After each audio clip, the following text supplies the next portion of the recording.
Damos inicio a la edición de esta semana de su programa Síntesis. En el día de hoy contamos con la presencia de la licenciada Laura Peña Izquierdo, quien es la presidenta de la Junta Directiva de la Confederación Patronal de la República Dominicana, Copardón. Gracias por estar con nosotros. Gracias, Michelle, por la invitación. El honor es mío. Bien, licenciada, yo creo que es un momento el mejor momento para conversar con un representante o el presidente de Copardón en este momento. Pero quiero, al inicio, explicarle un poquito a la gente que está escuchando de una forma, yo digo que sin precedentes. Yo no sé si es por el momento que vivimos del protagonismo de los temas que tienen que ver con Copardón, pero creo que mucha gente no entiende ni sabe lo que es Copardón. Se vincula mucho al tema, me reí mucho ayer porque me decían, no, ella está defendiendo todos los sindicatos. Digo, tú mira, eso no es así, eso es al revés. Pero vamos a aclarar un poquito a la gente, porque se confunde mucho con el rol del CONEP, el rol del ARD. Ustedes son el sindicato en lo que tiene que ver con empleo, pero de los patrones. Así mismo es, eso es. Gracias por la pregunta, que es muy válida. Sí, mira, Copardón es el único sindicato de empleadores inscrito en el Ministerio de Trabajo desde 1946. Copardón está cumpliendo 78 años. Le decía la patronal, incluso eso viene hasta de mi abuelo, que también era miembro de la patronal. Eso es lo que me cuentan los anteriores que estaban, que le decían la patronal. Entonces nosotros representamos a todo el sector empresarial en materia de temas laborales y temas de seguridad social. Entonces usted tiene sindicatos como los de Pepe Abreu y Gabriel del Río, que son los que manejan a los empleados, y un sindicato que maneja a las empresas, a los empleadores. Todos los empleadores, ¿verdad? A todos los empleadores. Y nosotros en nuestra junta directiva tenemos de miembro a la IRD, tenemos a Sonahores, está la Cámara de Comercio de Santo Domingo, y así como empresas también que son miembros de Copardón. Y a la vez nosotros somos miembros del CONEP. Copardón forma parte de la matrícula de la membresía del CONEP. Entonces, en estos temas, nosotros somos el brazo técnico y nos unimos en momentos, por ejemplo, como este que nos ocupa, del tema de la reforma laboral, donde hemos estado juntos en el Consejo Consultivo del Trabajo, ya que somos miembros ahí, el CONEP, Copardón, Azonahores, ARD, Adozona, y también en Santiago la ASIS. O sea que ahí tenemos un grupo de empresas de asociaciones empresariales con diferentes sectores que hemos estado representando a todo el sector empresarial en estas discusiones de la reforma del Código de Trabajo. Licenciada, voy a hacer una parte y lo tiene que ver con cómo se maneja el Copardón, porque así como el otro día conversaba con el presidente del CONEP, sí, y en este programa, y le decía, qué difícil es ser CONEP, porque si tú eres ARD o eres Azonahores o eres Adozona o cualquiera de los sectores que ahí se representan, tú sabes cuáles son tus intereses, son específicos. Así es. Pero en el caso, yo no había caído como en cuenta de que en el caso del Copardón, que representa en el área laboral a todos los sectores, le pasa algo similar al CONEP, y es que en un momento dado, tú tienes que saber, decir, con quién me voy, porque pueden chocar leyes que pueden, o la misma, por ejemplo, reforma fiscal, que puede perjudicar a un sector y beneficiar a otro dentro de los que tú representas. En el área del trabajo puede ocurrir lo mismo en las regulaciones. ¿Cómo se manejan los intereses de los sectores que componen Copardón dentro de todo esto tan grande? Mira, realmente, Michelle, diste en el clavo, realmente es así. Esta es una asociación que representa a todos los sectores, a todas las asociaciones y al grupo de empresas también que están en diferentes sectores. Entonces, ¿qué nos toca? Igual que el CONEP, nos toca escuchar a todos los sectores y cada sector pone su posición. Nosotros tenemos que buscar la manera de buscar puntos medios de entendimiento cuando hay algún momento que realmente un sector tiene un interés y el otro no tiene tanto interés en lo que quiere el sector. Tenemos que buscar la manera de conjugar y de llegar a acuerdos. Pero definitivamente es una tarea difícil porque ahora precisamente con el tema del Código Laboral teníamos que escuchar a zonadores, los hoteles tienen temas específicos, la gente de comida rápida también, también tienen... Los couriers es una cosa y los comerciantes son otras, o uno quiere otra cosa, compiten directamente. Los servicios, cada uno tiene necesidades diferentes. Entonces, en estos años que hemos estado viendo esta reforma del Código, hemos llevado todo a la mesa de trabajo. Tanto lo que expone ARD, como lo que pone Adozona, como lo que pone la construcción, que también tienen necesidades específicas con sus trabajadores, la gente del sector agrícola, que también representamos, el sector azucarero. O sea que definitivamente es una tarea bien difícil, nos toca armonizar, nos toca mediar, y la verdad es que ha sido un trabajo muy bonito en estos años, donde el mismo ministro de Trabajo también ha servido de mediador entre los sindicatos y el sector empleador, donde hemos buscado puntos de entendimientos en muchos de los temas que se están presentando ahora en la reforma laboral. La verdad que ahora que usted menciona al ministro de Trabajo, todos los sectores que hemos entrevistado y conversado con ellos aquí, están de acuerdo con el rol que ha desempeñado, y yo creo que hay que hacer una parte en eso. El ministro de Trabajo actual ha hecho un consenso con todos los sectores, casi siempre, los empresarios, los sindicatos. Totalmente. Mira, te hago un poquito de historia. En el año 2013, el presidente Danilo Medina nombró una comisión especial, tripartita. Fue la primera comisión que se nombró para analizar la reforma del Código Laboral. Yo estaba en ese momento en Ángel y estuve muy involucrada en esos temas porque se hicieron unas vistas públicas donde participamos y demás. Luego de eso, bueno, esa comisión rindió un informe en el 2014, se hicieron varios espacios de trabajo en INTEC, 2018, 2019.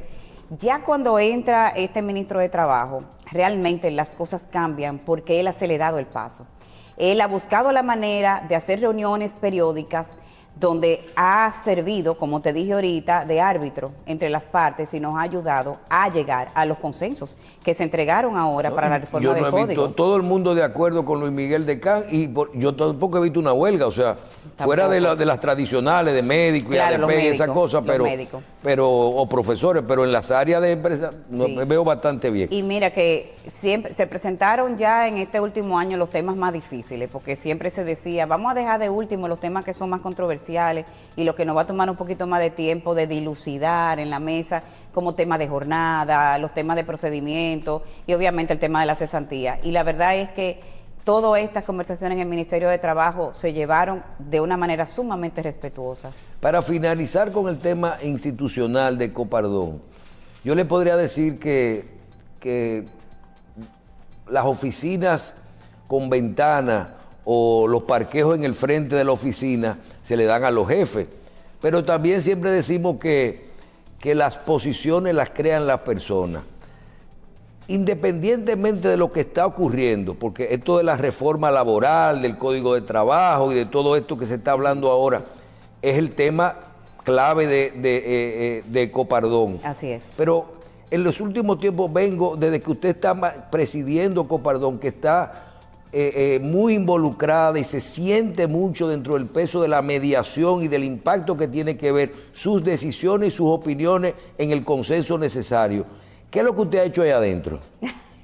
Yo no he hecho nada diferente. Yo simplemente he tratado de llevar una junta directiva con objetivos claros. Lo primero que hice en Copardón fue hacer sesiones de planificación estratégica, que hace tiempo no se hacían. ¿Qué queremos? ¿Qué buscamos? ¿Qué espera la membresía de nosotros? Y un plan de trabajo muy claro, un plan de trabajo con temas de formación profesional, porque eso es algo que nosotros tenemos que hacer con nuestra membresía en temas técnicos, laborales y de seguridad social, de pensiones, de salud, de riesgos laborales. Y realmente creo que eso ha ayudado mucho a un empuje y que se vea claramente cuál es la visión de Copardón y cuál es su rol dentro del sector empresarial. Bien.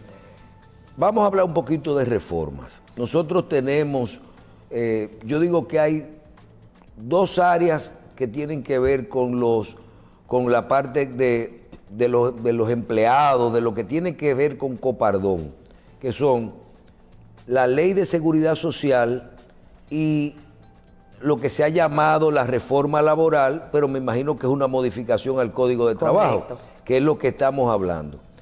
Dentro de este proceso de reforma que ha marcado el presidente, 14, 15, creo que hasta 16 reformas se ha puesto en marcha en esta ola de cambios.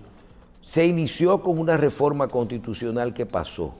Luego se introduce una reforma fiscal y no bien estaba de vuelta, porque no fue aprobada, se introduce la reforma, la que se ha llamado la reforma laboral en el Congreso. Hoy se retira la reforma fiscal y se mantiene ahora la discusión de la reforma del código, de la reforma laboral. Me imagino que en la agenda, y nosotros los medios que participamos, hemos tratado de que se maneje paralelo la reforma a la Ley de Seguridad Social con la reforma laboral, porque entendemos que está muy vinculado. Muy vinculada, así es. Inclusive el tema famoso de la cesantía nace de que en la Ley de Seguridad Social decía que había que revisar la Correcto. cesantía a un tiempo después de su creación. Sí, 2 años después. 2 años después.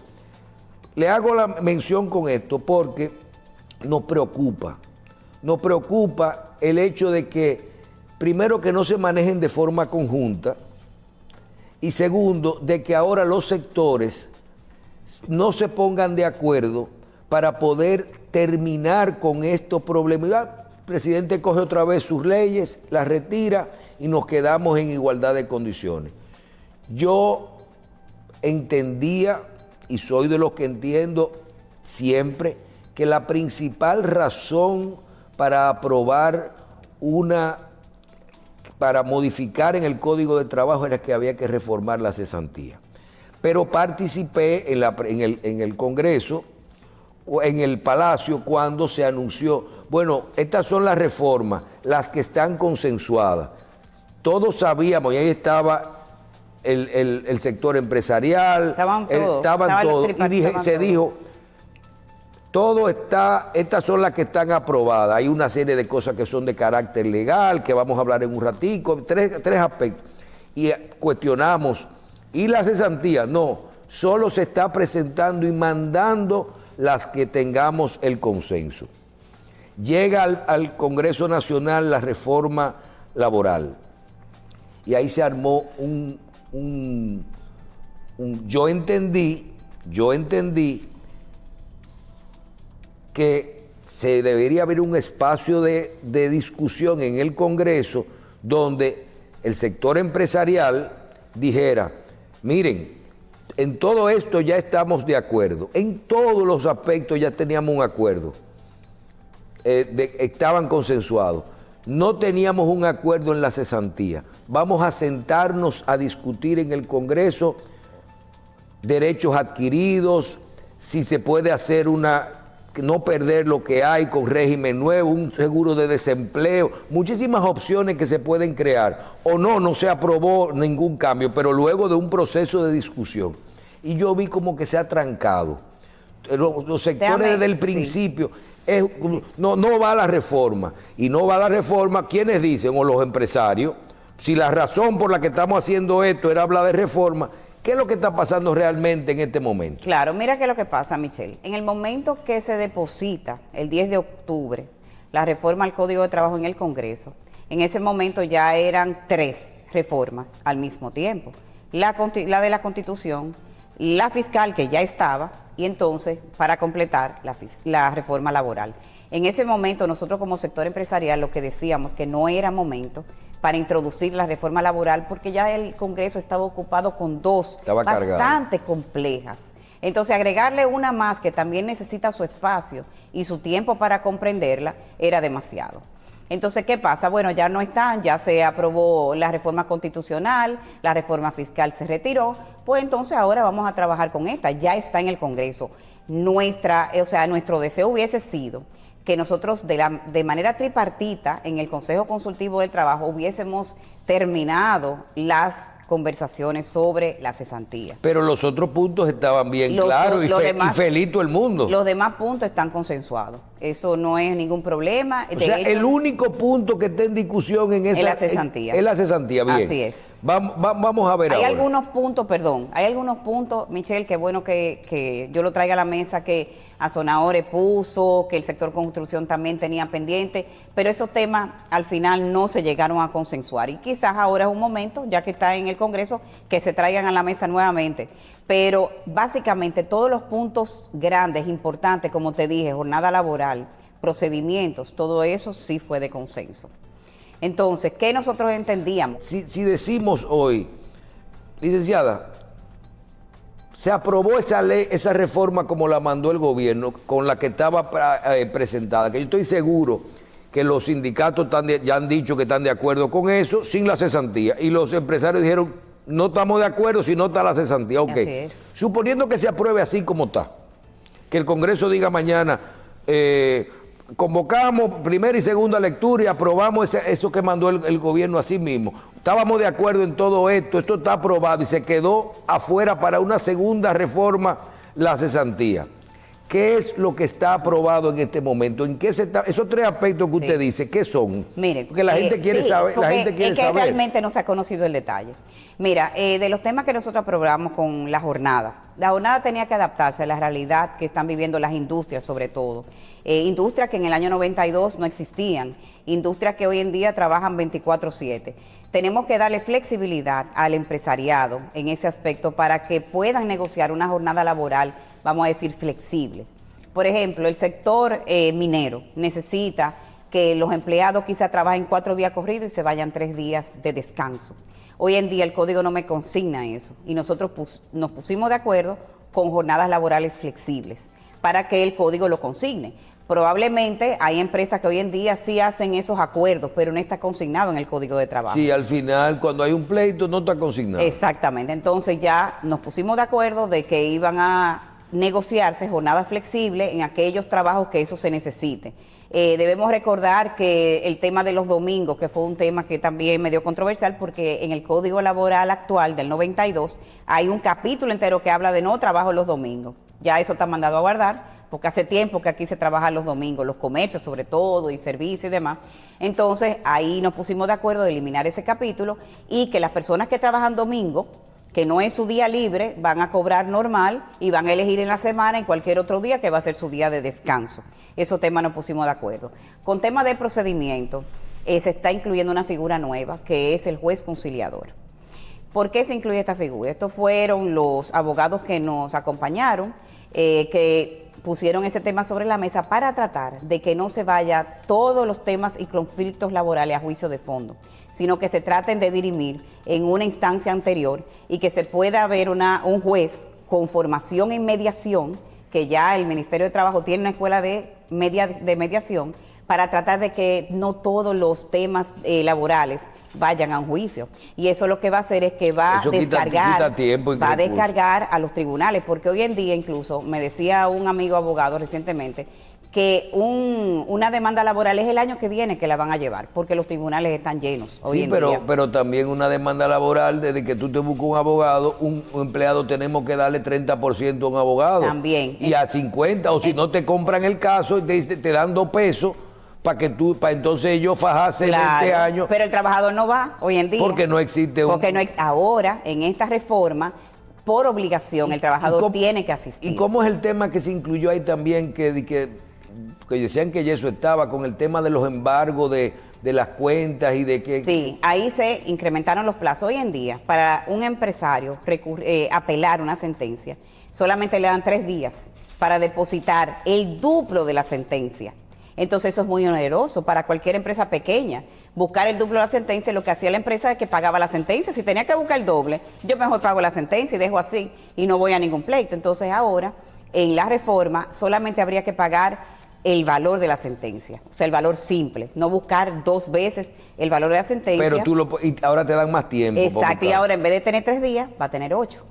Entonces, 8 hábiles. hábiles, 8 días exactamente. franco, lo que se llama. Entonces, eso ayuda al empresariado a realmente poder llevar Entonces, ahora tú dices, es el mismo valor, yo lo consigno y si yo tengo la razón, Claro. entonces yo puedo, si no la pierdo, ya pierdo lo que tengo consignado. No se pierde porque realmente eso se pone como una garantía. Sí, pero si no es el mismo que se le entrega correctamente, pero ganó. si es a favor mío, pues yo no tengo que poner ese dinero si yo gano esa demanda. Claro. Pero si ya es en contra del empresario, pues ahí está el dinero para pagarle al trabajador. Entonces, los temas de los tribunales van a ser mucho más sencillos, más cortos. El hecho de que el trabajador tenga que estar también va a ayudar mucho por lo que tú decías. Muchas veces un trabajador vendió su caso y no va. No tiene idea de lo que le ofrece la empresa. ¿Por qué? Porque eso lo está llevando el abogado y el abogado es que va a ganar más dinero, no él. Entonces, esos temas hay que corregirlos y con esta reforma eso quedaría corregido. Otro tema también que se vio en la semanal, la licencia de paternidad incrementada de 2 días a 4 días. El tema también de las vacaciones, que se va a dar un día más de vacaciones después de 3 años de trabajo. Que mucha gente dirá, pero eso sí es poco, el tema de la paternidad y el tema de las vacaciones. Pero ahí va el trabajo que hay que hacer en conjunto, porque en la mesa del Consejo Consultivo del Trabajo está Codopyme, que está representando... No, y cuando se mezcla después de los 2 años, un día más ya te da 3 semanas corrido. Te da 3 semanas corrido, pero hay que pensar en estas negociaciones, en la micro y en la pequeña empresa. ¿Me entiendes? O sea, puede ser que una empresa grande pueda dar más días de vacaciones, pueda dar más días de paternidad, como hoy en día existe. Entonces hay que pensar en esa empresa que no tendrá un trabajador para sustituir al que se fue de vacaciones, por ejemplo, o al que se fue de licencia de paternidad. Bien, entonces esos temas... Y eso lo cubre la empresa, ¿eh? Es importante destacar que la licencia de paternidad lo cubre la empresa, a diferencia de la licencia de maternidad que lo cubre la Ley de Seguridad Social. Bien, vamos a hablar ahora de donde está el punto vamos a hablar de la cesantía. Sí. Para que la gente sepa lo que es la cesantía se trata de lo que es la liquidación de los empleados. Ese derecho adquirido que tenemos los empleados, que es que cuando tú dejas de trabajar por una razón de que te suspenden, por ejemplo, entonces usted tiene un valor que se acumula bajo una fórmula que está aprobada y creada con el tiempo. Así como usted tiene otros derechos que son el doble sueldo, las vacaciones y el preaviso que están dentro de todo esto de los beneficios laborales. Cuando se crea la Ley de Seguridad Social, se crea un fondo de salud y un fondo de pensiones, así como uno de accidentes de trabajo. Y se decía que al incrementarse en el pacto social que se creó cuando la Ley de Seguridad Social, porque es un pacto social, los patronos iban a dar un porcentaje de salario adicional para pagar esa Ley de Seguridad Social, y los empleados solamente íbamos a pagar un 4 o un 3% y un 17%, creo, de lo que era el salario de cada mes los empleadores. Hago la historia porque de ahí es que nace que a partir de la Ley de Seguridad Social se iba a revisar la cesantía porque era una duplicidad. Así es. Entonces se llegó a un acuerdo para crear eso, porque se creó la Ley de Seguridad Social donde íbamos a tener pensiones, íbamos a tener salud, pero sobre todo pensiones, un ahorro paralelo con cargo casi al 100% por parte de la empresa. Así es. Entonces la empresa dijo, eso hay que revisarlo. Hoy, y nosotros siempre hemos dicho que es justo que se discuta. Ahora, hoy los empleados, el sector laboral ha dicho, nosotros no aceptamos que se discuta la cesantía, los derechos adquiridos. Hemos hecho decenas de programas con Pepe Abreu y con los sectores y decimos, pero ven acá, siéntate ahí, vamos a crear un seguro de desempleo. Que no se pierdan los derechos adquiridos, pero que el que entre nuevo, entre con un sistema nuevo y cosas. Inclusive que a los viejos se puedan detener y acumular eso y entonces entrar en el otro sistema. Y si no, nada más hagámoslo con los nuevos. Y los que están, mientras estén, se quedan con ese. Todo eso nosotros se lo hemos propuesto en eso y estamos de acuerdo. Ahora, no estamos de acuerdo con Copardón ni con los sectores en no pasar estas reformas sin discutir esto de la cesantía. Y si no se gana el consenso en el Congreso, bueno, aprobar lo que ya se mandó. ¿Cuál es la situación en este momento? ¿Hasta dónde están dispuestos a llegar con este? Porque ustedes no aprueban nada. No, claro. Mira, nosotros lo que hemos pedido al Congreso es un espacio para que escuchen la posición del sector empresarial de todas las opciones que nosotros le hemos puesto al sector sindical en la mesa para sustituir el régimen de la cesantía. Y como tú bien dices, nosotros en esa mesa del Consejo Consultivo del Trabajo le expusimos cantidades de opciones.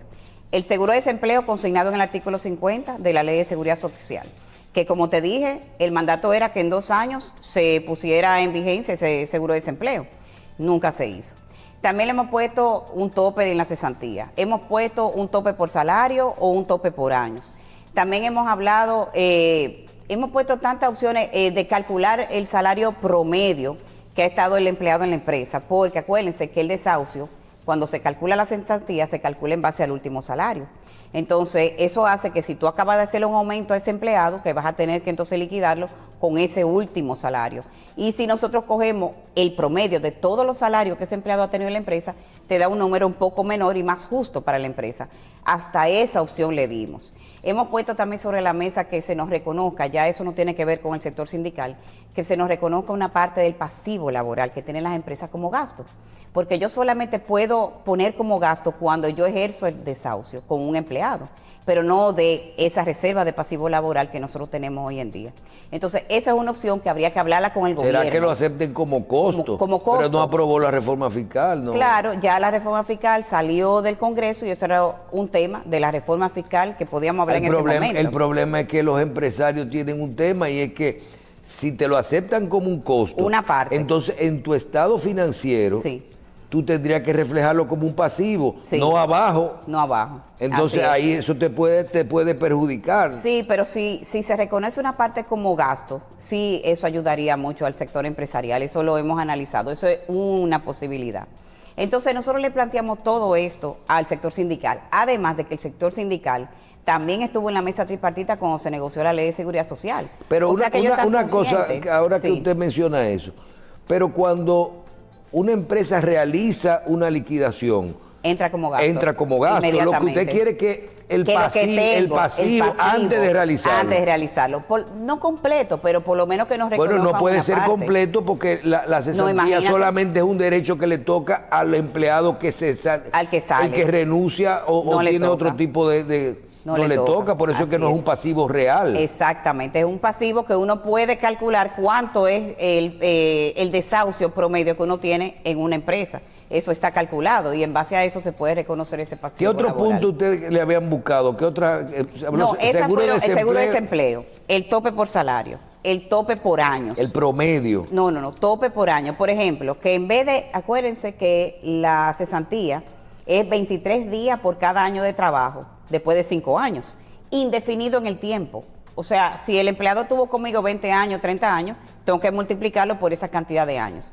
En otros países han topado la cesantía. Sí, le ponen, creo que 15 años, 20 años. 20 años. Entonces, eso nos ayudaría a reducir un poco el costo de la cesantía. Es bueno decir que ya se creó la Ley de Seguridad Social. Correcto, sí. Eso también hay que aclararlo. Entonces, de que la ley existe y la gente ya tiene su pensión, claro. Sobre todo ya tenemos 20 años, ya comienzan a cobrar lo que no calificaban. Mira, déjame hacer una explicación en ese sentido que tú comentas. Antes de la Ley de Seguridad Social, que no teníamos ninguna de estas protecciones sociales que se adquirieron a partir del 2001, la cesantía, que se usa como una manera de uno, como empresario, tú tienes que resarcir al empleado que tú retiras unilateralmente.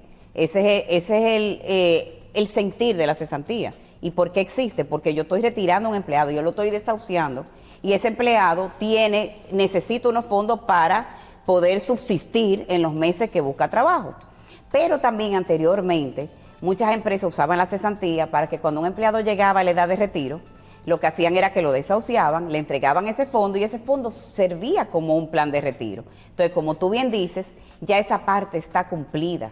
Tenemos pensiones, salud y riesgos laborales. Entonces ya los empleados que se vayan a pensionar van a poder ir a su AFP a retirar su fondo de pensiones como un retiro programado o una renta vitalicia, lo que sea que elija ese empleado en ese momento. Entonces, por eso es que el sector empresarial, y como tú bien lo explicaste, está abogando por una disminución de los costos laborales que tenemos, porque la Ley de Seguridad Social cumple una parte de por qué existe la cesantía.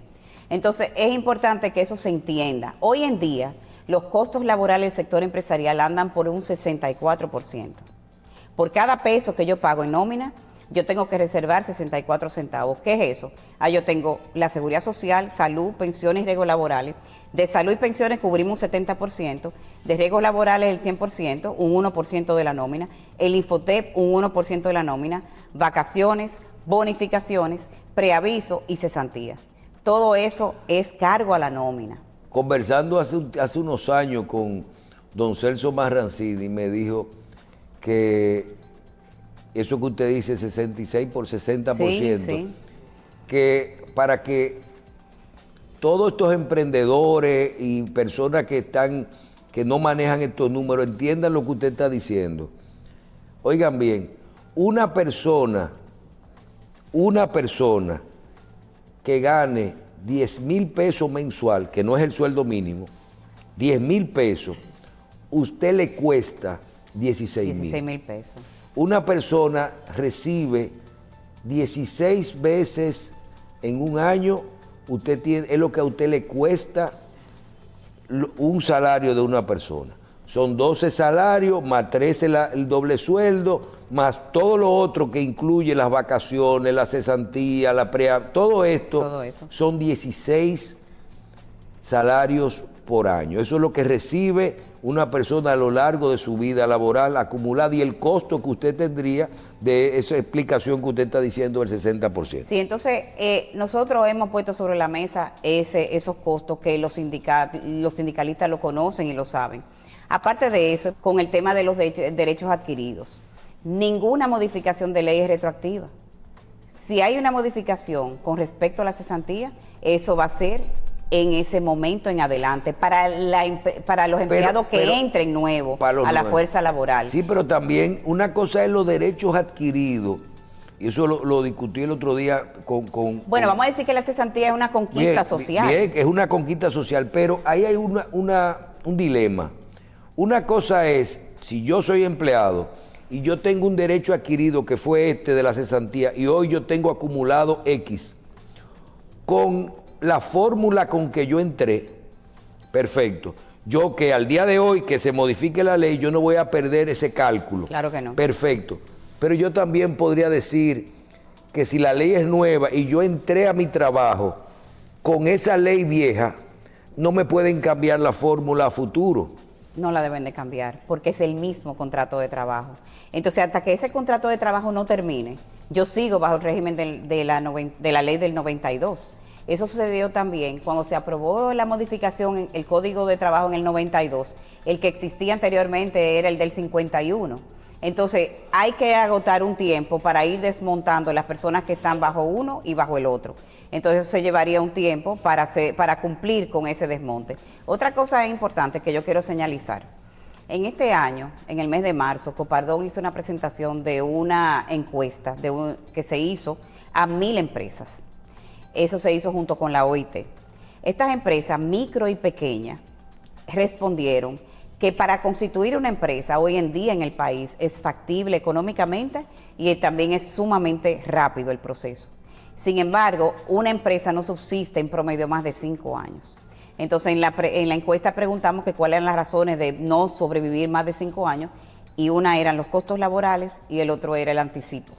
Esos son los dos obstáculos que tienen los emprendedores hoy en día o las micro y pequeñas empresas para subsistir en el tiempo, porque esos costos lo ahogan. Incluso en la reforma, en la ley de modernización fiscal, se estaba presentando una solución para el anticipo, porque se reducía para la pequeña y mediana empresa.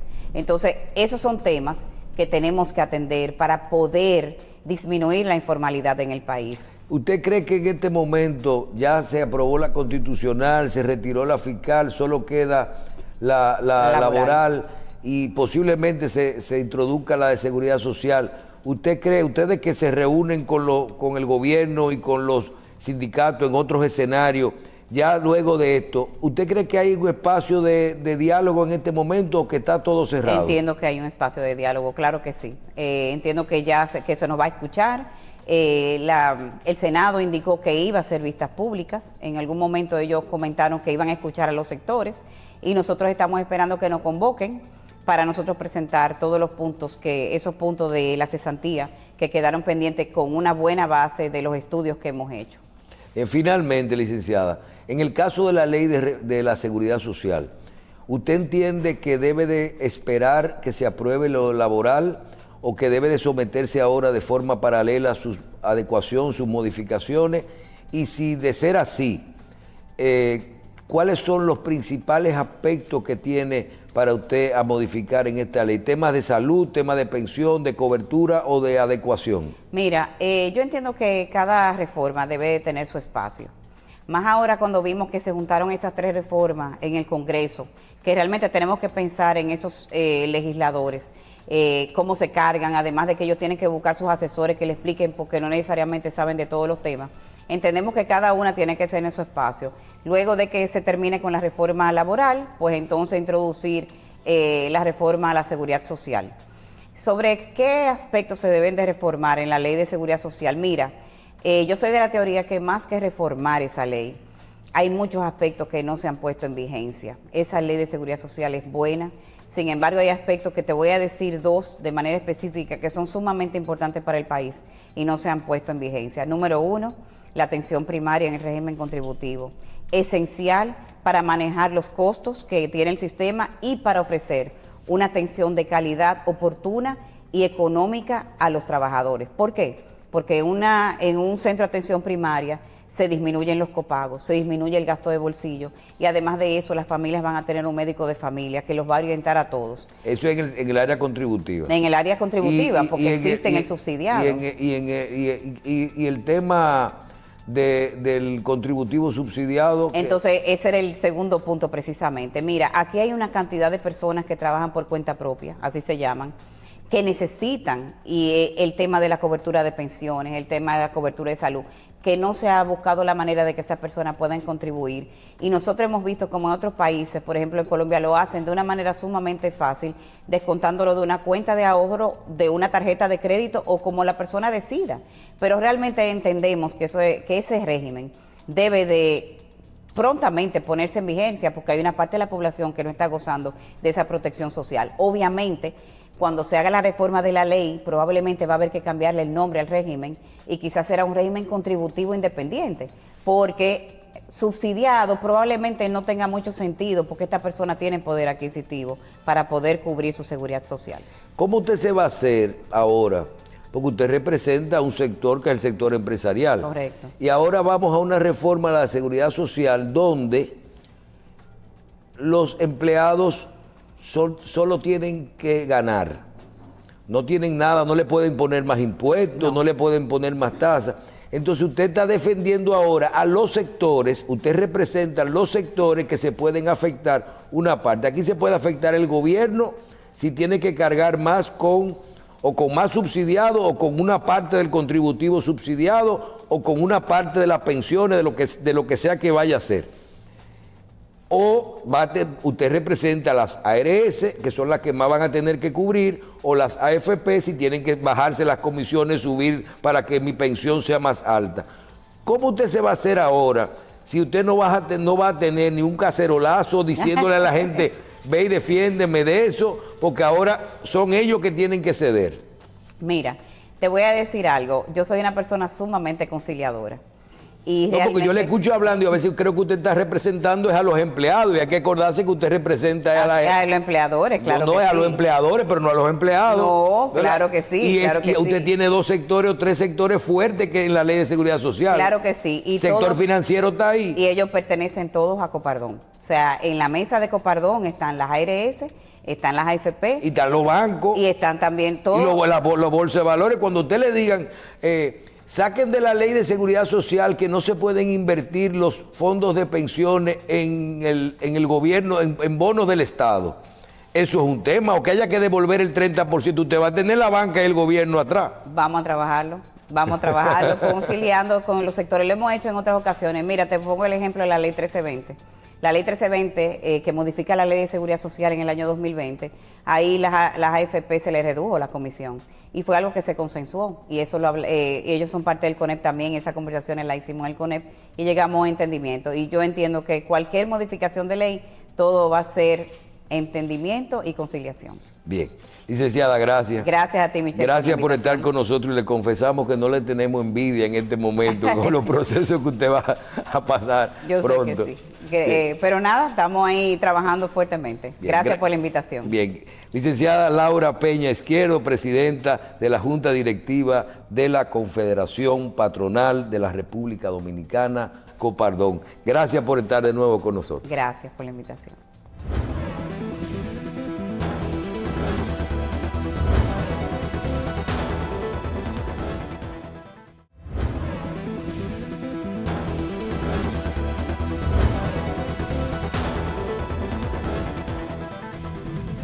El gran reto que tenemos todos los dominicanos en este momento. La reforma constitucional fue aprobada. La reforma fiscal no pasó en el Congreso Nacional. Hoy debemos de ver cuál es la situación que tenemos todos. ¿Qué ha pasado? ¿Qué ha ocurrido? Pasó una reforma constitucional en la cual los aspectos que propuso el presidente de la República, todos fueron aprobados. ¿Por qué fueron aprobados? Fueron aprobados porque no tocaban intereses de particulares ni de la gente. ¿Qué pasó con la reforma fiscal? La reforma fiscal la presenta el gobierno dominicano y todos pudimos ver como casi todos los sectores se opusieron a esto. Nadie quería más impuestos, pero en el fondo los sectores más impactados por esta reforma fueron los que trabajaron para que esta reforma no pase. Es cierto que muchos de esos aspectos podían tocar a muchos dominicanos, a la clase media, y se justificó todo esto de la devolución, de retiro de la reforma fiscal del Congreso Nacional. ¿Qué lectura le damos hoy? Porque es un gran reto. Tenemos varias reformas en el Congreso Nacional. Tenemos una reforma laboral y tenemos una reforma a la seguridad social en camino. En adición, hay una lista de otras 10, 12 reformas que pueden organizar todo lo que tienen que ver con los principales aspectos de nuestra vida a futuro. ¿Qué me preocupa y por qué digo que es un gran reto? Porque si esas reformas toman el camino de la reforma fiscal, nosotros no vamos a poder continuar organizados en el futuro, hablando de una forma totalmente llana y transparente. Por ejemplo, esa reforma ahora laboral que debe de estar acompañada de una reforma a la seguridad social, nosotros tenemos que ver que no ocurra lo de la reforma fiscal. Y tenemos que trabajar con esto. ¿Por qué? Porque en estos cambios sí podemos ver a quién perjudica o a quién beneficia. Son sectores específicos. En la seguridad social, cuando nos sentemos a ver, ahí los actores son importantes. Y todo lo que los dominicanos podemos, a nosotros no nos van a poner más impuestos, no nos van a poner más cargas. Como ciudadanos, nosotros lo único que podemos es ganar con esta reforma. Ganar mejores servicios de salud, mejor cobertura, mejor pensión y corregir todo lo que podamos corregir o adecuar a esta época. Y no podemos dejar que los sectores que se puedan afectar dentro de estas reformas nos hagan que no podamos pasarlas en el Congreso. Debemos de consensuar la misma reforma del Código de Trabajo, tenemos que consensuarla porque unos son los sectores que dan el empleo y que pagan y otros son los sectores que reciben. Y ahí podríamos tener alguna discusión. Pero en lo otro, no podemos dejar que ocurra con las otras reformas, sobre todo para mí las más importantes, porque podríamos hablar de la reforma a la educación, al plan de la Policía Nacional, a la seguridad ciudadana, al clima, todo eso lo podemos hablar, pero la seguridad social y la laboral son las próximas reformas que realmente nos pueden impactar. Y tenemos que tratar de que no se devuelva, sino que se discutan y que no caigan en un limbo, porque esos sectores van a ser, dilatarlas, va a ser, ninguno quiere pagar más, ninguno quiere recibir menos. Entonces nosotros somos los que tenemos que tratar de buscar un consenso y de que eso no lo devuelvan, porque ¿quién sale perjudiciado? Nosotros somos los que nos perjudicamos, la sociedad. Entonces, en el caso del presidente Abinader, que él propuso esa ola de reformas, tiene que sentarse y no darse por vencido con estas luchas en el Congreso. Porque podríamos pasarnos años discutiendo de nuevo, como tuvimos la ley de partido, la ley electoral, años discutiéndola. El mismo Código Penal todavía está en el Congreso. Ahora, esto, si tenemos que durar 2 o 3 meses discutiendo, logrando consenso, por lo menos para mejorar en algo y para ir avanzando, pero no nos podemos dar por vencidos. Porque al igual que en la reforma fiscal, que nosotros somos de la teoría de que el país, todos estábamos de acuerdo con que había que hacer una reforma fiscal. Y quien menos se beneficiaba de esa reforma fiscal es el gobierno actual. Y si esa actitud se toma con el resto de las reformas, nosotros no vamos a poder, quienes nos perjudicamos somos nosotros. El presidente Abinader puede continuar 3 años y medio, 4 años que le quedan, perfectamente gobernando con todas las leyes que tenemos actualmente vigentes. No hay reforma, cojo prestado. No hay seguridad social, reforma, seguimos con la misma ley y nosotros vamos a recibir las mismas pensiones, los mismos beneficios en salud, las mismas coberturas que tenemos y no vamos a cambiar nada. Entonces, quien menos pierde es quien está impulsando esas reformas ahora. Ojalá que tomemos como lección, como un reto, el ver qué ocurrió con la reforma constitucional y qué ocurrió con la reforma fiscal, para que nosotros tratemos ahora de impulsar esa reforma.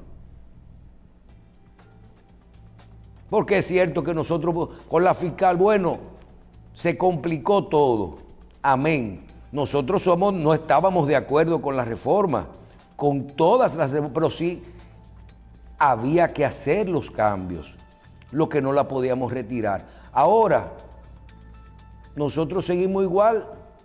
Tenemos 15 años viviendo con nuestro modelo económico y estaremos 4 años más. Y el que venga, cuando venga en el próximo gobierno, que vaya a hacer una reforma fiscal, va a ser un parche. Porque iniciando un gobierno donde va a poder repetir 8 años, no se va a poner una camisa de fuerza. Y el costo político sería de nuevo muy alto. Hoy es que la República Dominicana tenía el momento para poder realizar esa reforma. Esa experiencia no la podemos repetir con el resto de las reformas. Y ojalá todos esos movimientos que alzaron la voz en contra de la reforma fiscal, hoy sean los que lleven y digan, nosotros vamos a discutir la reforma laboral y la reforma a la seguridad social. Y vamos a luchar por eso, por una buena reforma. Pero lo vamos a hacer de una forma que todos estemos de acuerdo y que todos tengan una cuota de sacrificio, porque al final, como yo lo veo, nosotros lo único que hacemos como país es ganar, porque la reforma de la seguridad social no nos van a subir. ¿Qué nos van a subir ya? ¿Qué impuestos nos van a poner? Lo que nos pueden es dar. Entonces, tenemos que estar atentos en que no nos la retiren.